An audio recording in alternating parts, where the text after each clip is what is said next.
Here's the brutal truth about NBA legends throwing stones from glass houses. One of basketball's most beloved analysts just got absolutely demolished by a former player who wasn't afraid to call out the hypocrisy. Richard Jefferson has reached his breaking point with Charles Barkley's relentless campaign to pin every perceived problem in today's NBA squarely on LeBron James's shoulders. And honestly, Jefferson's response might just change how you view this entire debate. During a recent conversation on the Bill Simmons podcast, Barkley unleashed his familiar tirade about how James and the current generation of NBA stars essentially forced the league's hand in creating what's known as the second apron, a complex system of financial penalties that kick in when teams exceed certain spending limits. For those unfamiliar with NBA salary cap mechanics, think of the second apron as the league's way of saying, if you want to build a super team, you're going to pay dearly for it. Why did they have to come up with these damn rules, Bill? Barkley fumed during the podcast. Because all these guys want to play together and not compete. How many great players do we need on one team? They made up these rules, these young people.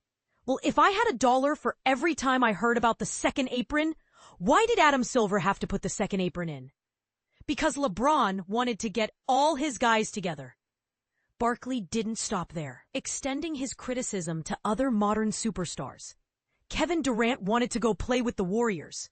Wait, y'all don't want to win championships and compete against each other? Adam Silver had to do something. But here's where it gets controversial, and where Jefferson absolutely destroyed Barkley's entire argument.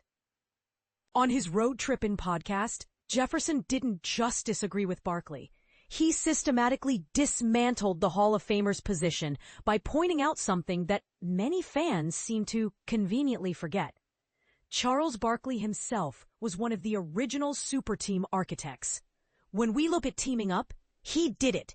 He joined Hakeem Olajuwon, and then Scottie Pippen came in, Jefferson stated matter-of-factly. Jefferson also reminded listeners about other legendary players who pursued the same strategy, including Karl Malone and Gary Payton, who both joined the Los Angeles Lakers specifically to chase championships alongside Shaquille O'Neal and Kobe Bryant.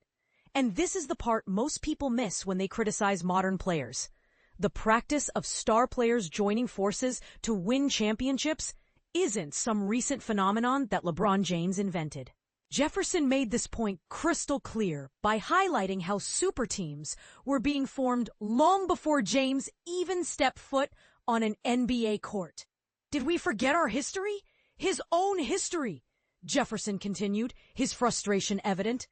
And I love Charles. Charles is my icon, my idol, my big brother. There's not a person in this industry that I love more. But Charles, let's be honest. You literally joined a team with Hakeem Olajuwon because he had won 2 championships. Wow.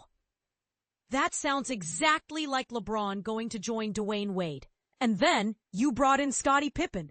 Man, that sounds like Chris Bosh joining. Why do we always make it seem like LeBron is the first person to team up in NBA history? Jefferson's passion intensified as he addressed what he sees as an unfair double standard. We're blaming everything on LeBron. Right, wrong, ugly. That's fine. We're cool. That's a different story. But Charles joined the Houston Rockets with Hakeem Olajuwon, and then they went and recruited Scottie Pippen. So how are we just gonna all of a sudden forget all of our NBA history? So no, the second apron doesn't exist because LeBron and guys wanted to stop competing. Why did Charles go to Houston? Or maybe he's telling us he didn't want to compete. Come on, Charles. For context, during the 1998-99 NBA season, Barkley, Olajuwon, and Pippen formed what many expected to be a championship-caliber trio in Houston. The experiment was designed to create a Western Conference powerhouse that could challenge for the title. However, the reality fell far short of expectations. The star-studded Rockets were eliminated in the first round of the playoffs, losing 3-1 to the Lakers. The failure was so complete that Pippen was traded to the Portland Trail Blazers shortly after, and Barkley retired following the 2000 season. The irony here is almost too perfect.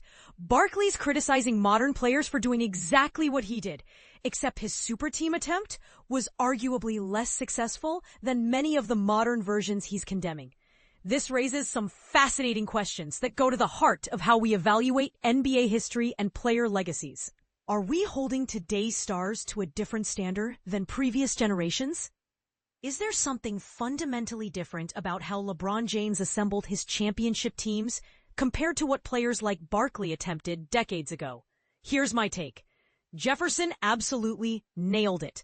The selective memory when it comes to NBA history is astounding, and the double standards applied to different eras of players reveal more about our biases than about the actual impact of player movement on competitive balance. What do you think? Is Jefferson right to call out this hypocrisy, or does Barkley have a point about modern players approaching team building differently than previous generations? Should we hold LeBron James to a different standard, or are critics like Barkley conveniently forgetting their own attempts to chase championships through strategic team changes? Drop your thoughts in the comments. I have a feeling this debate is far from over. And I'm curious whether you're Team Jefferson or Team Barkley on this one.